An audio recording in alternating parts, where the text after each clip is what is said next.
இந்திய கடல்ல மீன் பிடிக்க போறான். 840 பேரை சுட்டிருக்கான்.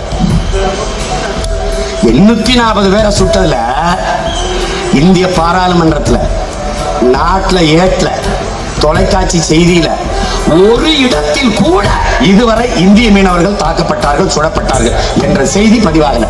என்ன எழுதி வச்சுக்க, சத்தியம் நான் சொல்றேன். தமிழ் மீனவன் தாக்கப்பட்டான், தமிழ் மீனவன் கொலை செய்யப்பட்டான். இதை புரிந்துக்கணும். இங்க ஒரு இந்தியனும் கேட்கல. பக்கத்துல இது திராவிடர்கள், நாமெல்லாம் திராவிடர்கள். தமிழில் இருந்து கிளைத்து துளிர்ந்த மொழிகள், உருவான மொழி எது? துளு, கன்னடம், மலையாளம், தெலுங்கு.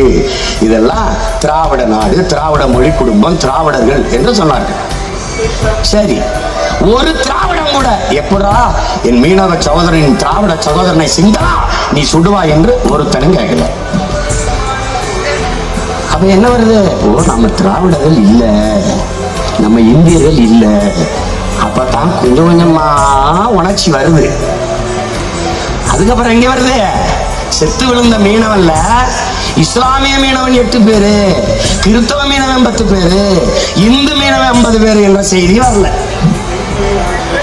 செத்ததுல மீன் பிடிக்கிற சேர்வாறு 10 பேர் செத்தாரு, மீனவ பறவர் செத்தாரு என்ற செய்தி வரல. தமிழர்கள் செத்தார்கள் என்றுதான் செய்தி வருது. இதை நல்லா கவனிச்சுக்கணும். என் அன்பு தம்பி தங்கைகள் கவனிக்கணும். இதை நுட்பமா புரிஞ்சுக்கணும்.